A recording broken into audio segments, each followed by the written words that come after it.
SSC একটা সংস্থা, আইনি সংস্থা, যার উপর নিয়োগ প্রক্রিয়ার দায়িত্ব দেওয়া হয়েছে, আইন দিয়েছে। সেই এসএসসি কত বড় দুর্নীতি করেছেন সেটা তো যত প্রকাশ্যে আসছে ততই নিজেকে বাঁচাবার জন্য এক সময় এক এক কথা বলছে। এখন সমস্ত রেকর্ড আদালতের কাছে পেশ হোক, তাহলে আরো আরো অনেক অনেক নতুন তথ্য বেরোবে এবং দুর্নীতিমূলক ভাবে যারা চাকরি পেয়েছেন তাদের কৌশলীরা আদালতে আরো খানিকটা চমকে উঠবেন। আমরা অপেক্ষা করছি আগামী দিনে সমস্ত সত্য প্রকাশিত হোক। ধন্যবাদ বিকাশ দা। যেমনটা আপনাদের জানাচ্ছিলাম যে আজকে মাননীয় বিচারপতি দেবাংশু বসাক যেখানে তিনি বলছেন যে এসএসসি বারবার তার অবস্থান বদল করেছে, এসএসসির উপর আমরা কিভাবে বিশ্বাস করব, এসএসসি বারবার তার অবস্থান বদল করেছে।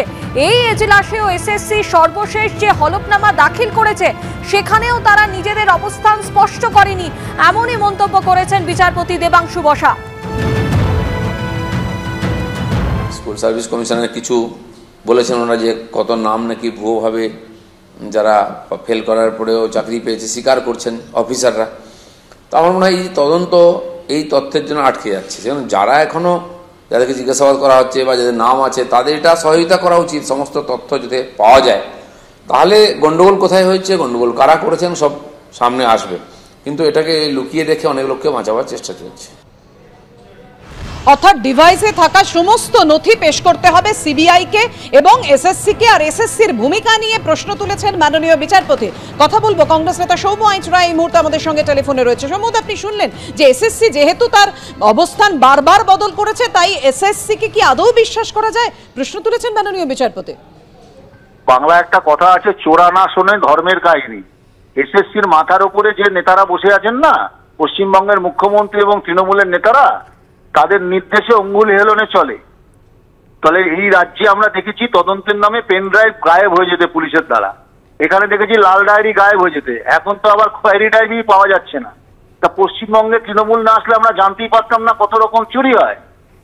পশ্চিমবঙ্গে চৌর্যবৃত্তির সংসার, সেখানে এসএসসি তার শুধু এদিক ওদিক ঘোরাবে, গুপাপ করবে, এটা তো খুব স্বাভাবিক। এটা ওরা চায় না যে চুরি ধরা পড়ুক। তাহলে 72 বছরের বৃদ্ধ মানুষ, 62 বছরের বৃদ্ধ মানুষ এসএসসিতে চাকরি পায়। এটা পশ্চিমবঙ্গ, এখানে সব সম্ভব। এখানে পায়ের নখ থেকে মাথার চুল পর্যন্ত চোর এবং চৌর্যবৃত্তির দ্বারা একটা সংসার তৈরি হয়েছে। তার নায়িকা এবং মহানায়িকারা কালীঘাট আর ক্যামাক্সিতে থাকে। ধন্যবাদ সৌম্যদা। ফলে বুঝতে পারছেন একেবারে কলকাতা হাইকোর্ট যেভাবে এসএসসির ভূমিকা নিয়ে সংশয়ী হচ্ছে, এসএসসির উপর আস্থা রাখতে পারছে না, একেবারে বিরোধীরা একযোগে শাসক দল বর্তমান রাজ্য সরকারকে নিশানা করছে, তখন শাসক দলের প্রতিনিধি হিসাবে কুণাল ঘোষ কি বলছেন দেখুন।